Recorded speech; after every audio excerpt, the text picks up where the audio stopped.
قالوا یا لوط انا رسول ربک، ان فرشتوں نے کہا اے لوط گھبرائیں نہیں، ہم آپ کے رب کے پیغامبر ہیں، بھیجے ہوئے ہیں، لن یصلوا الیک، یہ آپ تک پہنچ ہی نہیں پائیں گے،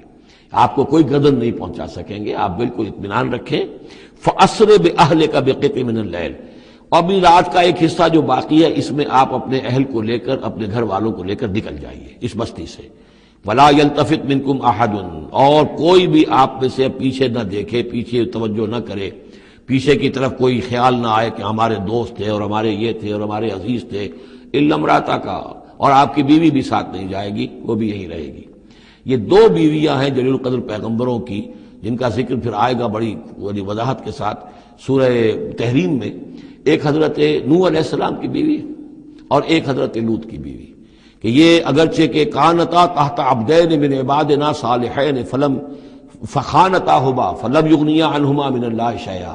اگرچہ وہ ہمارے دو بہت ہی نیک اور بہت ہی برگزیدہ بندوں کے تحت تھیں، ان کے گھروں میں آباد تھیں، لیکن یہ کہ انہوں نے خیانت کی، اور اس کے نتیجے میں یہ ہے کہ پھر وہ اللہ تعالیٰ کے عذاب سے ان کے شوہر انہیں بچا نہیں سکے،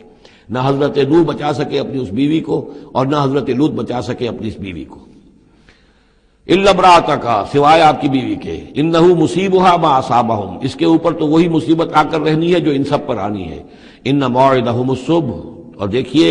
ان کے وعدے کا وقت صبح کا ہے، صبح کو وہ عذاب آ جائے گا۔ الیس الصبح بقریب، کیا صبح قریب نہیں ہے؟ یعنی اب جلدی کیجئے، اب آپ فوری طور پر یہاں سے اپنی بچیوں کو لے کر نکل جائیے۔